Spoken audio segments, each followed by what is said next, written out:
Hari Jaya Gopi Jana Vallabha Girivaradhari Jaya Gopi Jana Vallabha Girivaradhari Yashodanandana Brajajana Ranjana Yashodanandana Brajajana Ranjana Yamuna Tira Vanachari Yamuna Tira Vanachari Jaya Radha Madhava Kunja Bihari Jaya Radha Madhava Kunja Bihari Jaya Radha Madhava Kunja Bihari Jaya Gopi Jana Vallabha Girivaradhari Jaya Gopi Jana Vallabha Girivaradhari Yashodanandana Brajajana Ranjana Yashodanandana Brajajana Ranjana Yamuna Tira Vanachari Yamuna Tira Vanachari Jaya Radha Madhava Kunja Bihari Jaya Radha Madhava Kunja Bihari Hare Krishna Krishna Krishna Hare Hare Hare Rama Rama Rama Hare Hare Hare Krishna Krishna Krishna Hare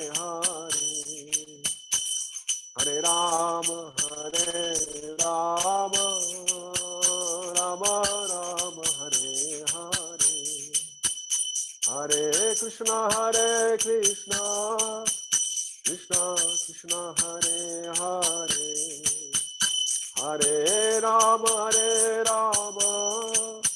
Rama Rama Hare Hare Hare Krishna Krishna Krishna Hare Hare Hare Rama Rama Rama Hare Hare Hare Krishna Krishna Krishna Hare Hare Hare Rama Rama Hare Hare Hare Krishna Krishna Krishna Hare Hare Hare Rama Rama Hare Hare Hare Krishna Krishna Hare Hare Hare Rama Rama Hare Hare Hare Krishna Krishna Hare Hare Hare Rama Rama Hare Hare Jaya Radha Giridhari Radhe Jaya Radha Giridhari Radhe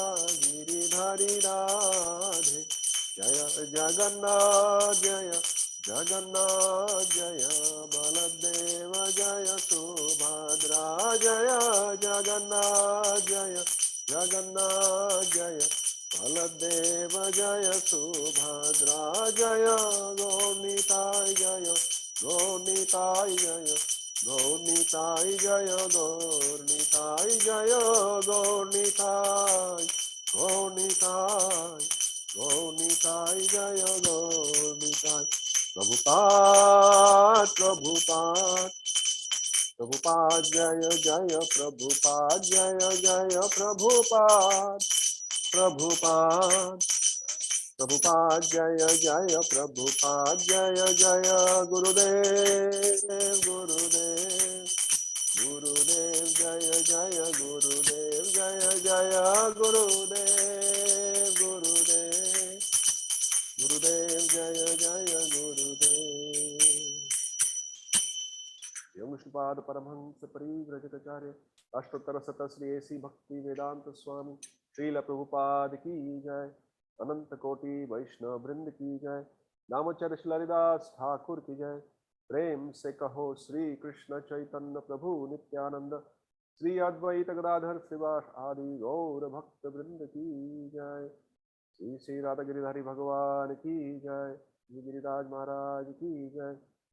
Shri Shri Jagannath Baldev Subhadra मैया की जय। श्री श्री गौर निताई की जय। निताई गौर प्रेमानंदे हरि हरि बोल। All glories to the assembled devotees, Hare Krishna. All glories to the assembled devotees, Hare Krishna. All glories to the assembled devotees, Hare Krishna. All glories to the lotus feet of Sri Guru and Sri Gauranga. All glories to Srila Prabhupada.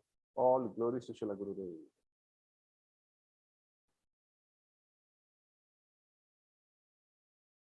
Warm welcome to all the devotees joining us today, Sunday morning, to our Bhagavatam class from ISKCON, Auckland. So today we'll be starting chapter 8 from Canto 4, the first verse.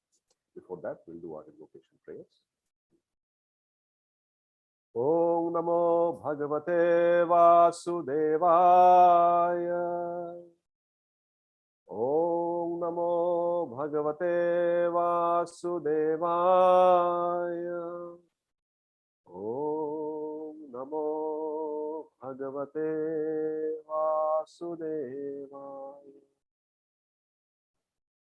Narayanam Namaskritya Naram Chaiva Narottamam Devim Saraswatim Vyasam Tato Jayam Mudirayet Nashtaprayeshu Bhadreshu Nityam Bhagavata Sevaya Bhagavate Uttama Shloke Bhaktir Bhavati Naishtiki. Srimad Bhagavatam ki jai.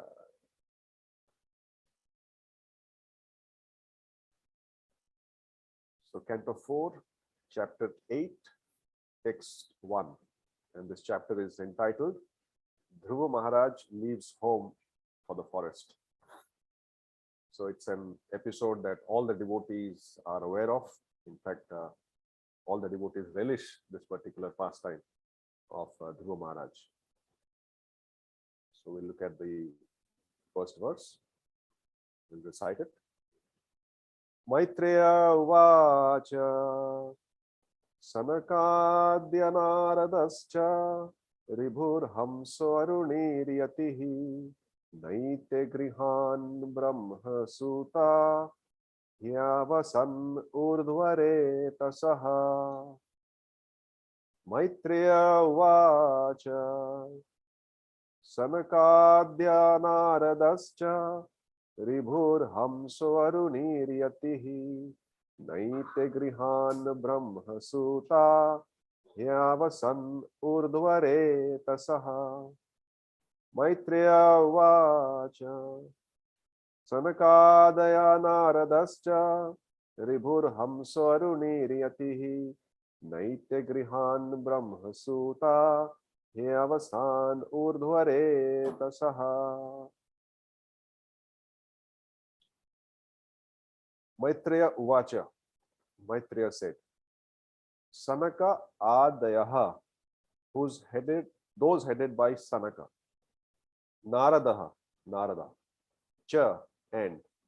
Ribhuhu, Ribhu. Hamsaha, Hamsa. Arunihi, Aruni. Yatihi, Yati. Na, not. Ete, all these. Grihan, at home. Brahma Sutaha, sons of Brahma. He, certainly. Avasan, did live. Urdhva Reta Saha, unadulterated celibates. Translation and purport by Srila Prabhupada. Srila Prabhupada ki jai. If you have the book with you, obviously, please read along while I'm reading it.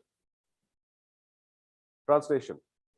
The great sage Maitreya said, the four great Kumaras, sages, headed by Sanaka, as well as Narada, Ribhu, Hamsa, Aruni, and Yati, all sons of Brahma, did not live at home. but became Urdhva Reta or Naishthika Brahmacharis, unadulterated celibates. Purport. The system of Brahmacharya has been current since the birth of Brahma. A section of the population, especially male, did not marry at all. Instead of allowing their semen to be driven downwards, they used to lift the semen up to the brain. They are called Urdhva Retasaha, those who lift up. Semen is so important that if by yogic process one can lift the semen up to the brain, he can perform wonderful work. One's memory is enabled to act very swiftly, and the duration of life is increased. Yogis can thus perform all kinds of austerity and steadiness and be elevated to the highest perfectional stage, even to the spiritual world. Vivid examples of brahmacharis who accepted this principle of life are the four sages, Sanaka, Sanandan, Sanatan, and Sanat Kumar, as well as Narada and others. Another significant phrase here is Naite Grihan Hiavasan. They did not live at home. Griha means home as well as wife. In fact, home means wife. Home does not mean a room or a house. One who lives with a wife at home, otherwise a sannyasi or brahmachari, even though he may live in a room or in a house, does not live at home. That they did not live at home means they did not accept a wife. And so there was no question of their discharging semen. Semen is meant to be discharged when one has a home, a wife, and the intention to beget children. Otherwise, there is no injunction for discharging semen. These principles were followed from the beginning of creation, and such brahmacharis never created progeny. This narration has dealt with the descendants of Lord Brahma from Manu's daughter Prasuti.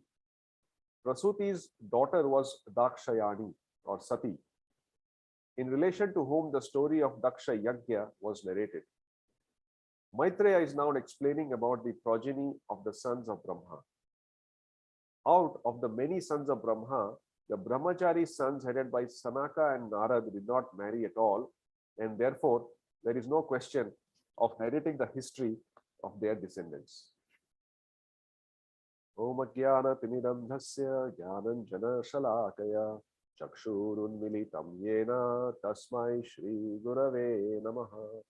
Namo Vishnu Padaya Krishna Presthaya Bhutale Srimate Mahavishnu Goswami Niti Namine.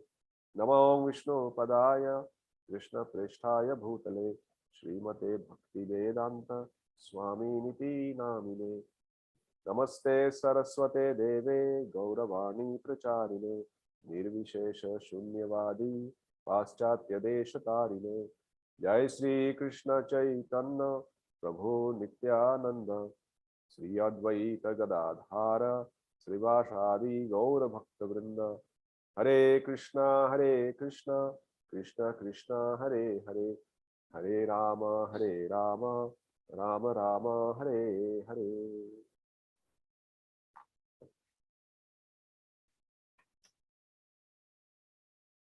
Maitreya Uvacha Sanakadya Naradascha Riburhamsvaruniriyatihi Naite Grihan Brahma Suta Heyavasanurdvare Tasaha. So this chapter starts with Dhruva Maharaja's story, and this is a prelude before Maitreya Muni actually starts talking about the pastimes of Dhruva Maharaj. So it's just good to have a bit of a context. I'm sure all of you are following Bhagavatam classes regularly and have an overview of Canto 4. But just to give a bit of an overview before we come to Dhruva, because otherwise it will be all over the place, right? I mean, there's Daksha and there's Dhruva and there's something else coming and it's all confusing. So Canto 4 essentially starts off with the descendants or they call it genealogical table of Manu. And Manu, who is Manu? Manu is the son of Brahma. So this whole narration from like Brahma's creation comes in Canto 2, and then Canto 3 starts off with Brahma's sons and their descendants being described one by one. And that's why Bhagavatam is actually real history. So Brahma had many sons. So in Canto 3, we saw how Manu and Shatarupa, they gave their daughter, who was Devahuti, to Kardama Muni.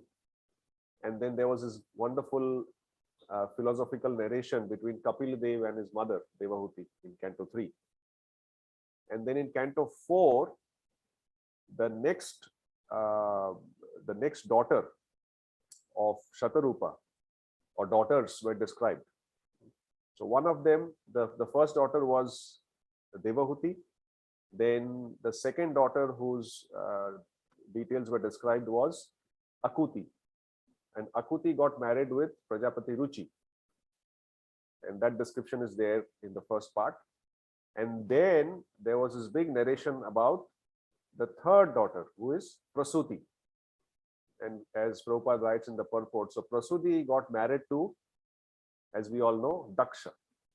Daksha is very expert at material enjoyment. Daksh, we say Daksh hai kafi. So, and that pastime was just concluded, where we saw how Lord Shiva was offended and what was the result of that offense.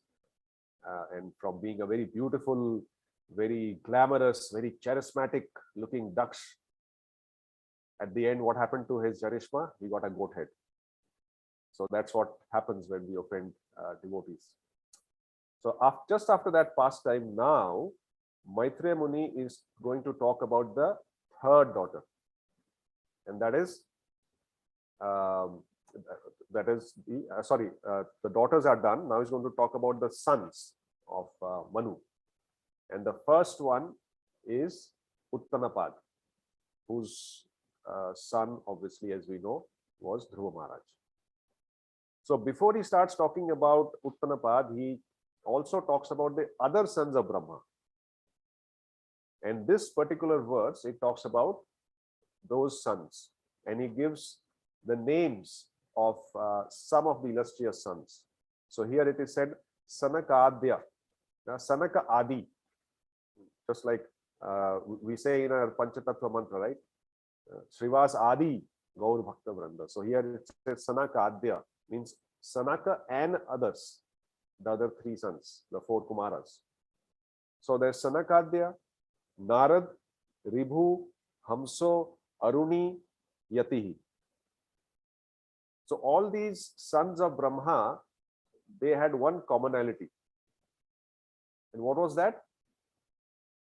Two things in this verse that is described. Naite Grihan. Naite means, Griha means home, or as Prabhupada says very nicely in the purport, Griha means home. Home means where there is a family, means there is a husband, there is a wife. So this place, or such a place, is actually called technically a home. Otherwise it is a house. So these sons of Brahma, they did not live in the house. They actually left the house. So that is the first part, that they left the house. Second part is, and of course it is said, Naite Grihat Brahma Suta. Suta means sons. So the sons of Brahma, they left the home.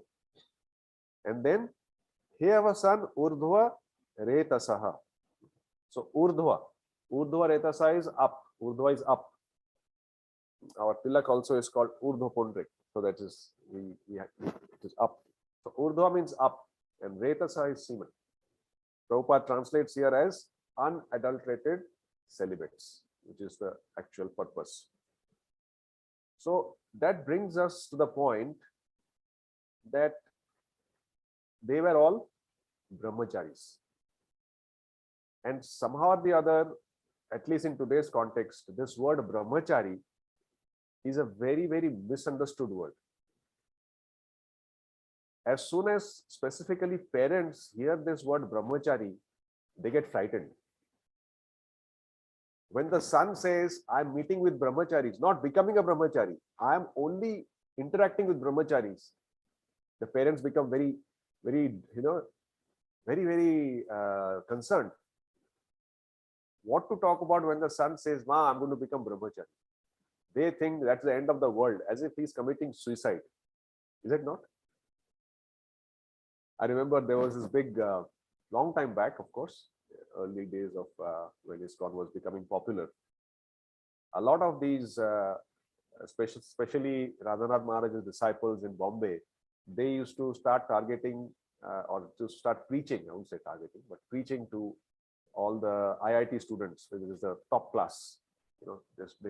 The boys, girls, whoever get there, they struggle so much to at least just get into the institute. And in that institute, they started preaching. And due to the preaching, a lot of the students in IIT, even before they completed or just after they completed, rather than taking up a multinational job and earning lots of money, which the parents want, they give up everything and they blissfully, voluntarily join the temple to become a brahmachari.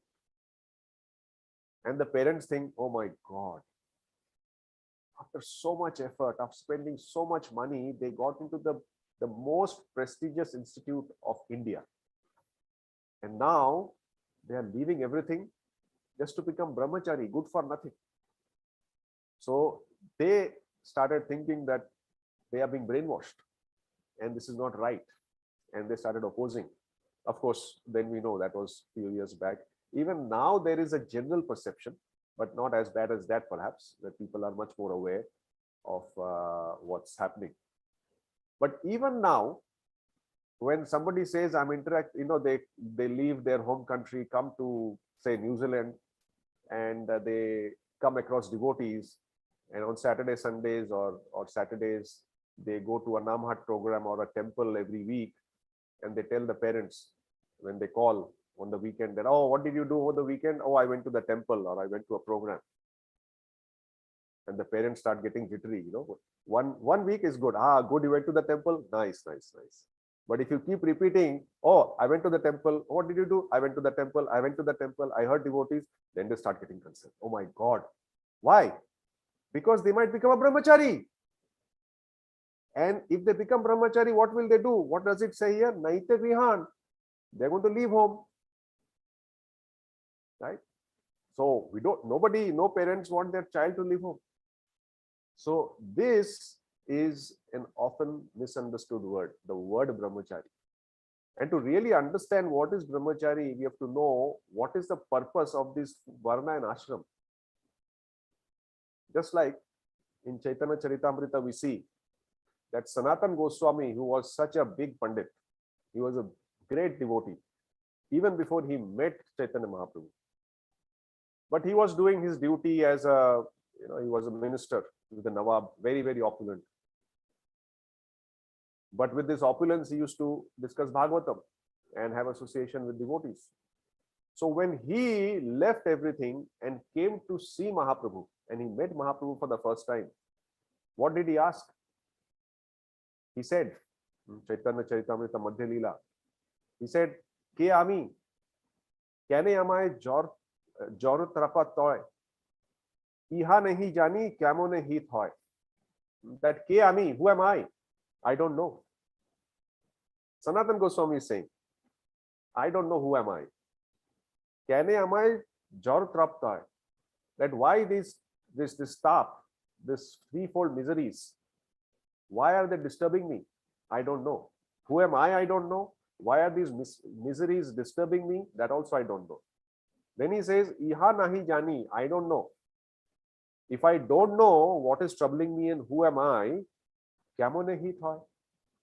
How will I know that what should I do to get benefit, to actually do something good? So that is the first question. And if this question does not arise in the mind, then all this knowledge, philosophical understanding is just useless. Of course, they have a purpose. This knowledge moves us towards transcendence.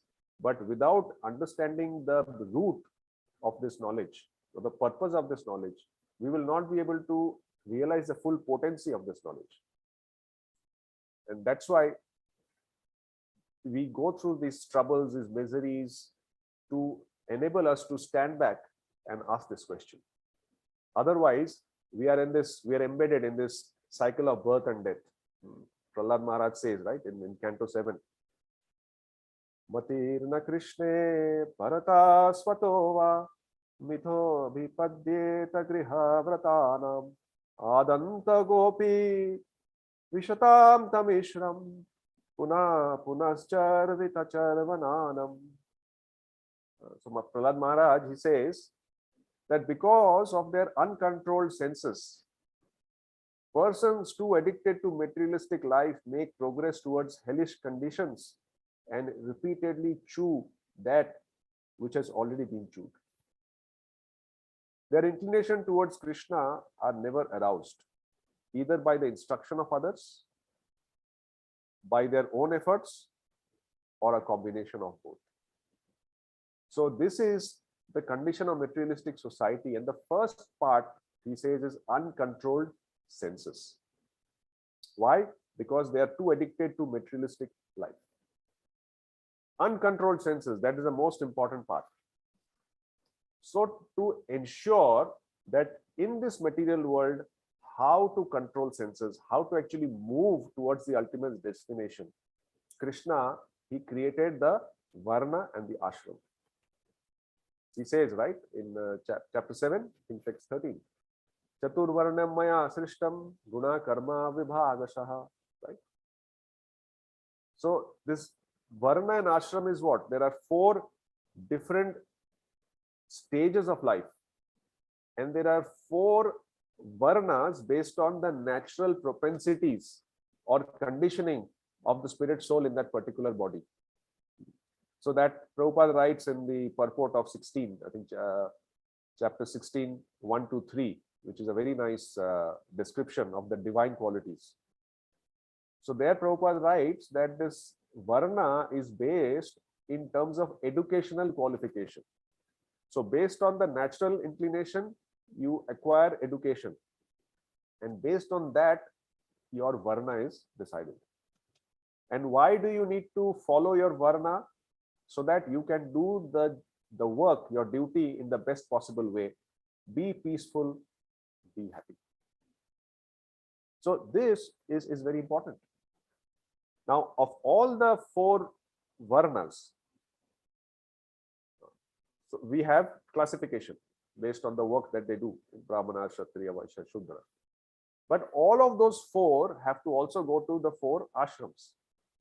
And as we all know, the foundation and the basis and the starting point of all the ashram is the Brahmacharya ashram. So why this is so important? This is very important because it sets the foundation for the individual spirit soul to ultimately make progress in reaching the ultimate destination. That is the main purpose. It is not just to either leave everything or just change clothes, as people sometimes perceive. So what is the most important aspect? The most important aspect of a person is to realize the supreme absolute truth. And how does one realize it? One can realize it only when one gets the knowledge from the right source, in the right environment, in the right association. So first thing is knowledge. So there is this stage of life, this Brahmacharya stage, 0 to 25 years, give or take, is the time when knowledge is imparted to the person, whoever it is, whichever Varna they might eventually go, their foundation is still the same. So they have to be given knowledge. Now, knowledge has to be given under guidance. So he needs a guru, he needs a teacher, he needs a mentor. Now, knowledge is there. Guru also is there.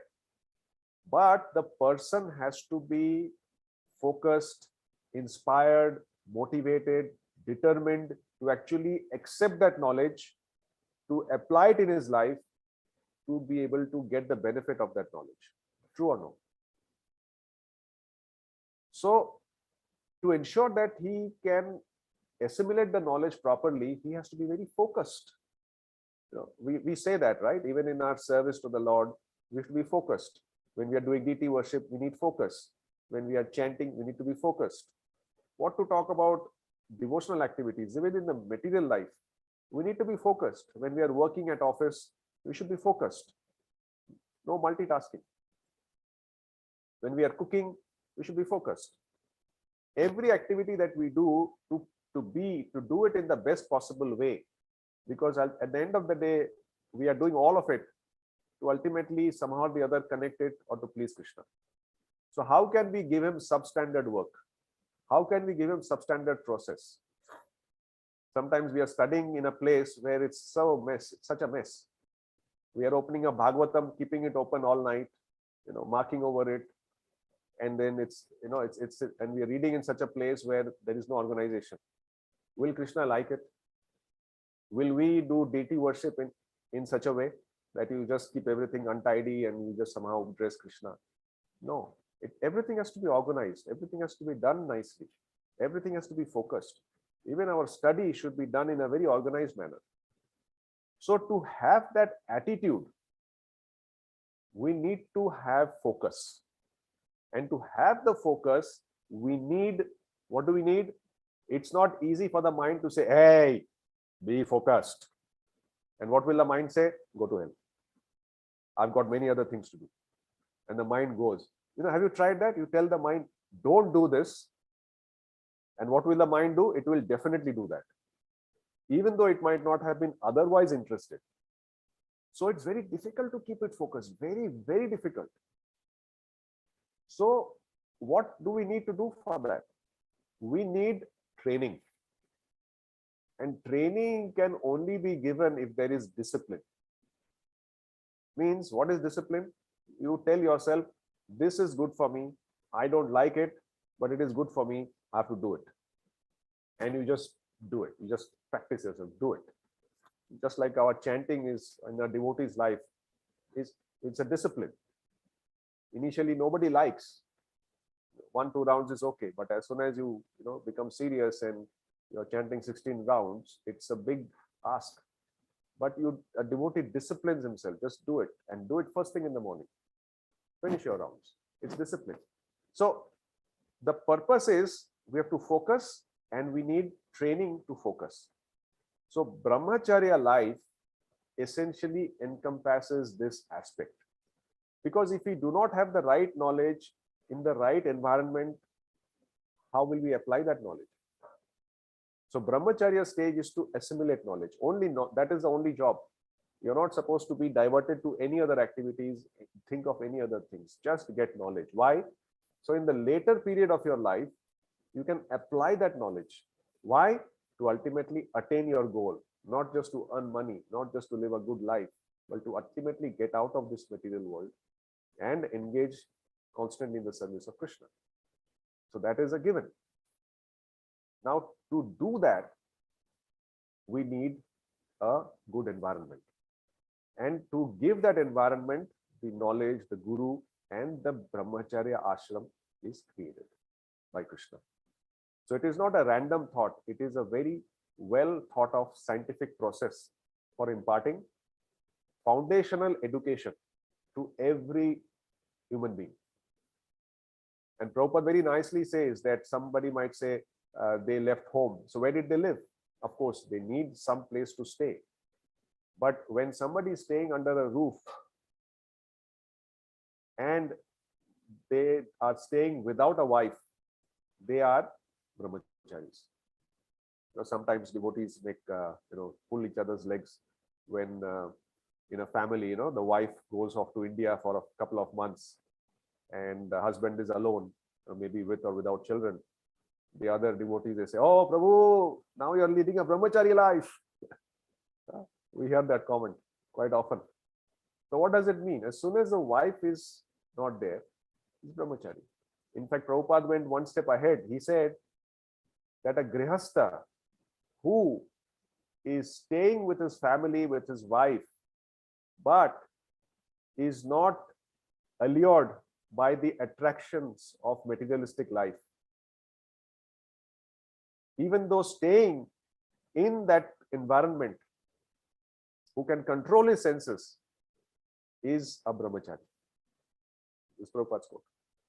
So the key thing here is not just the dress, it's not just the attitude of renunciation, it is the attitude of focus and getting in the knowledge. That is most important. So to have the focus, you want to cut off distractions. You can only focus when there are very little distractions. So at home, if you remove all the distractions, automatically you are focused. So that is the first point of leaving home. Leaving home means leaving distractions. The second part is urdhva retasaha. So as it is mentioned here, these sons of Kumaras, they are termed as Naishtik Brahmacharis. Naishtik Brahmachari is somebody from birth, from that person's birth. He has, throughout his life, till he leaves the body, he lives the life of a brahmachari. He never gets married, and because he never gets married, he never discharges semen. So he's a Naishtik Brahmachari. And as we can understand in today's context, today's society, it is extremely difficult to do that. So there are the other types of brahmacharis who are also brahmacharis, but they are called upakurvana. Upakurvana. So these brahmacharis are brahmacharis who remain brahmacharis for the first part of their life, and eventually they enter into grihastha, because they do have the desire to gratify senses, and which is not wrong, but entering into a grihastha life will ensure that there is regulated sense gratification, which is ultimately good for that person. So that's why these brahmacharis eventually enter into grihastha life and eventually move on. So there are two types of brahmacharis. This is in 3:22:14. Prabhupada, in the purport, he describes and he gives these two classifications. So here these were Naishtik Brahmacharis. So being Naishtik Brahmacharis, they left home, they never discharged semen, and as a result of that, Prabhupada says in the purport in this verse, two things happen. One is, such brahmacharis, their memory becomes very sharp, very, very sharp. And second is, their duration of life increases. Because usually when somebody has to beget a child, the semen has to go down. It has to be discharged downwards. Only then, the childbirth can happen. But these brahmacharis, because they voluntarily don't want to, for a higher purpose, higher cause, it goes upwards. Of course, there's a yogic process for that. And because of that, they are able to become very strong, very powerful. Powerful for ultimately serving the Supreme Lord. So, if we really see the important aspect of brahmacharya, it is all about two things. Brahmacharya means two things, most important. Other things are details. And what are the two things? The two S's, the word S, the letter S. First is Shastra. Shastra. And the second is Shasan. Shasan. So Shastra means, as we are aware, it is scriptures. And Shasan means discipline. So a person who is completely focused on Shastra and Shasan is a brahmachari. These are the most important aspects. And what does he do? What is the, if we elaborate on these two, in chapter 16, 1-3, Prabhupada gives the three, many godly qualities, divine qualities. And of the list, the first, if you remember, I don't know if anybody remembers, which is the first quality in that. Anybody remembers? In chapter 16, divine and demoniac nature, the first quality. It is Humble. Tolerance. didn't hear you again. Tolerance. Tolerance, no. Humble. No. Patient. Purity, Prabhu, purity. No. That's not the first, that's second. Spiritual Anybody? knowledge. No. Chapter 16, all the Bhakti Shastris. Okay. First aspect Tidelessness. is no. Fearlessness. Fearlessness. That's it. Thank you, Prabhuji. Abhayam. First thing is abhayam. If you are fearful, what will you do? You are useless because you'll be so fearful. You just don't know what to do. You'll never be determined. So first thing is fearless, abhayam. The second is what? Sattva samsuddhi, purification, Purity. purity. Third is jnana yoga vyavasthiti, meaning cultivation of knowledge. Jnana yoga, you connect yourself to Krishna, to knowledge. So these three things, I mean, there's longer list there, but these three things, if we just focus on, and that is the actual focus of Brahmacharya, of being connected to learning. So Shastra means learning, and Naistik Brahmachari means their lifelong connection to these things. Not that after we enter Grihastha, we will not be connected.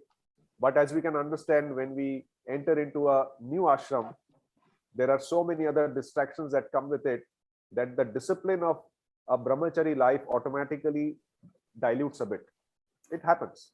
But we should hold on to the most important parts. So I know that most of us here are grihasthas. And you might be wondering, why are we talking about brahmacharis? Brahmacharya life. We are all grihastha people. But as Prabhupada says, it is not important which ashram we are in. What is important is to understand what we should do to progress in our spiritual life. So from Brahmacharya ashram, or from the important aspect of that ashram, these important points come up.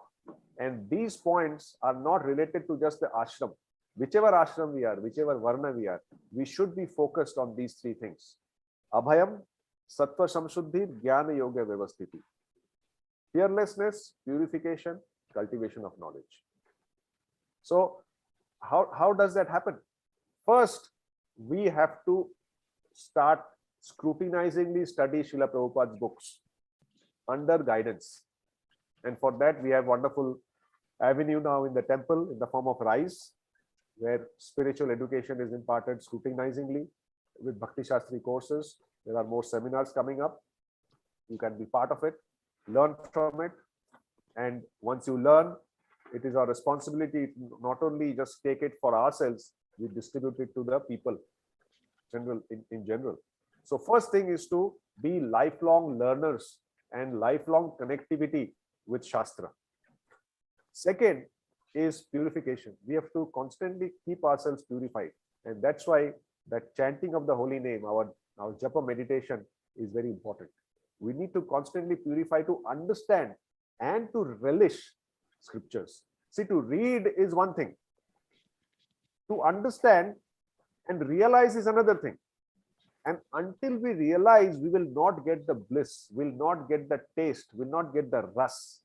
And until you get the ras, you will need others to push you and say, oh, why are you reading? No, why do we? Because we have not got the ras, the taste. So once we follow this process, shasan, the shasan of being connected to Shastra, automatically the purification happens. And then as a byproduct of Shastra and Sashan, we become surrendered, more surrendered to the Lord. And as a result of that surrender, automatically fearlessness comes in. So the main important takeaway is these three issues. We have to be connected with Shasan to Shastra, so that we are constantly purifying ourselves by chanting the holy name, by doing our chanting very attentively, very nicely, so that we can increase our surrender unto the lotus feet of Krishna and our Guru Maharaj and Srila Prabhupada, to ultimately become fearless, specifically in the constantly changing world that we live in.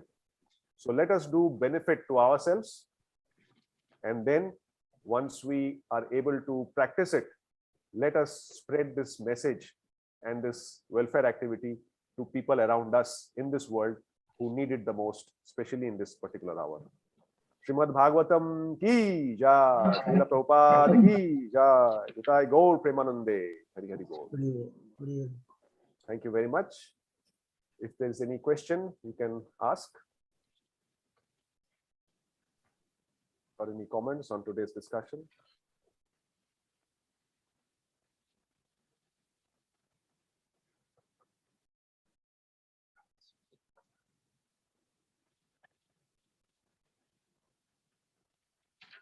No, all good. Impressed with Brahmacharya life. Thank you, Prabhu. Thanks, Arunji. Thank you for the wonderful class. We all dressed us mostly here, and you spoke very nicely about Brahmacharya. So this Brahmacharya ashram really started from creation, from Brahma's days. The four Kumaras just left home. Correct. And you were mentioning how even today the word Brahmacharya creates such a fearful situation in the parents' mind.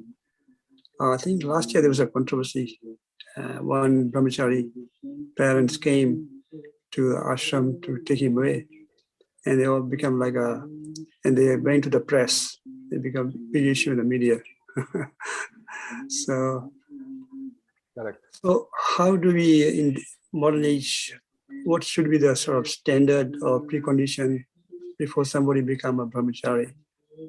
Sometime, as you mentioned, somebody can become prematurely attracted to become brahmachari, but then he cannot maintain it. So if you dilute it, then the perception of brahmacharya becomes sort of become diluted. People don't take it seriously. So what would you say are these sort of preconditions before somebody can take up brahmacharya ashram? Correct. Very nice question, Prabhu. And as I said, I think we need to discuss these points even amongst devotees to understand the true spirit of brahmacharya. To maybe shed some light on what you just mentioned, Prabhu, very important point. I can share something that our Guru Maharaj once mentioned to us of an incident that actually happened in the Rajkot temple. So there is a boy who left his college, ran away from home, and came to the ISKCON Rajkot temple and wanted to take shelter of Maharaj. So Maharaj said, after he came, he gave him some prasad and he said, okay, you've come, you've run away, but I think you should inform your parents. So this boy said that, oh, no, if I tell them, then they will come and take me away. So Maharaj said, see, you can't just run like that. Your parents, you need to inform them. And if they are not allowing, then I don't think you should do this. But the boy was very determined.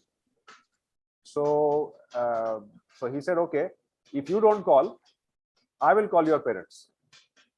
And the boy became very fearful. He said, no, please don't. So Maharaj said, okay, you stay here, because he was very, worried and very, fearful. So he stayed there for 1 or 2 days. But the third day, Maharaj actually got him. He convinced him to call his parents. And this boy, he called his parents. And the parents, obviously, as you can imagine, the boy away for 3 days, and suddenly he calls, and they left everything, and they immediately, all the parents, maybe some uncles also, they came to the temple. And they came to the temple, they didn't even take darshan. They went straight to Maharaj's room, and they started, telling him many things, you have abducted my child, and, all bad things. So Maharaj heard everything all, and he said, okay, sit down, have some prasad. So he made them sit down in his own room, got the devotees to feed them nicely, full prasad. And then after they were satisfied, he said, okay, let's take darshan. Then we'll come and talk. No worries. I've got all the time to talk to you. So gave them darshan, came back, and then these people, they said, okay, so how do you feel? Is it a good place? He said, actually, it's a good place. Now that we have seen, my son can stay for a few days, but after that he should come back. Maharaj said, see, if you eventually want your child to come back, you take him right now. Said, no, Maharaj, it's okay, No, he can be there for some time. We don't mind, maybe 1-2 months he can be there. It's nice, but then he can come back. Maharaj said, excuse me, for your son to be in the temple, I have to spend money on him. This is many years back. My cost for one brahmachari maintenance is 7,000 rupees. So you do one thing, if you want your son to be here for 3 months, you pay me 21,000 rupees and your son can be here for 3 months. Imagine, the parents were shocked. How can a sannyasi ask for money to maintain their own child? Maharaj says, see, this is his maintenance. You are not doing, so I'm doing it on your behalf. You go to pay. And if you don't want, then let him be here. Then you don't say, he has to come back home. Guess what? Okay, let me speak to my son. So they went and spoke to the son and some conversation happened. And they came and said, okay, looks like our son wants to be here only. Okay, till he can remain here. And then they finally left. So moral of the story is, Maharaj always didn't want some disconnect with the home. He wanted to create a situation where the parents feel comfortable and they actually understand the real situation rather than what they hear and say from other people at large. So the normal standard of somebody trying to become a brahmachari is, he should first of all take permission of his parents before he wants to join full time in a temple. And that is a main condition. Second is, ideally he should finish his education. So at least he should be a graduate, ideally. Not always, but ideally he should be a graduate. So later on, if he does enter into Grihastha life, he should not feel disadvantaged that he didn't have the qualification or the necessary experience that is required. So ideal situation is, you finish your knowledge, your education, you work for a few years. Then if you feel, no, I don't want to do this, by all means, dedicate your life to Krishna. But without this basic qualification, it becomes very difficult, because everybody cannot become a Naistik brahmachari, although the aspiration might be there. But if later on, after 5-10 years, they want to enter Grihastha life, it will make their life more miserable. So that's how the natural standard of brahmachari is. Unfortunately, it was not followed in many cases in how it should be, but this is how it should be. Even sannyas, for that matter, nobody can take sannyas, of course, randomly, but it is something that the parent, the family, especially the wife, has to give permission, so that we don't disrupt society. Society has to function nicely, and we need to do our duties. At the same time, we understand that some people are not geared for these kind of duties. They want to dedicate their life to Krishna. So we should have facilities to accommodate both. And if we follow it properly, then I don't think society will have any issues. In fact, they'll be very happy and blissful that there are certain people who have dedicated their lives for Krishna. Just like you've got soldiers on the border. They leave everything. They leave home. Why? They're focused to guard the country, to safeguard the country. So a brahmachari is no different from a soldier who is posted at the border for a higher purpose. Hope that answers, Prabhu. Yeah, bro, that's very nice example, a practical example. What really happens, and Maharaj setting the rules. Actually, there's a nice book on from ISKCON, Brahmacharya in ISKCON or something. I think Bhakti Vikas Maharaj has written. Yeah, that sets the guidelines. So I think anybody wanting to become a brahmachari, they should read. Also, Prabhu, there's no such sort of brahmachari ashram for ladies. No, there is no ashram as such, but what is recommended is because they need protection, especially at the young age.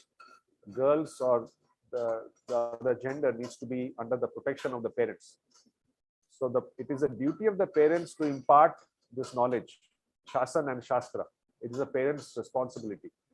So they impart it to the daughters, and then as the daughters grow up and they get married, it becomes the husband's responsibility. So it is not that because they don't have an ashram, they are deprived, but there is a different way of imparting the same knowledge. So knowledge is for everybody. Varna, ashram, gender, there is no discrimination. But the way it is given based on some social etiquette and duties that they need to perform in that particular role, the way the knowledge is transmitted is a bit different. And we should understand that perspective before we form our opinions in these particular matters. Thank you, Prabhu.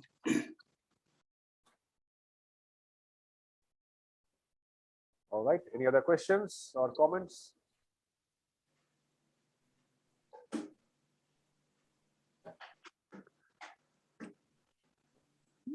It doesn't seem to be any, Prabhu. All good? All good. Thank you, Prabhu. Thank you very much for coming together and giving you appreciation this morning and give you a nice class. Thank you, Prabhu. His grace, Krishna Prabhu ki jai, Srila Prabhupada ki jai.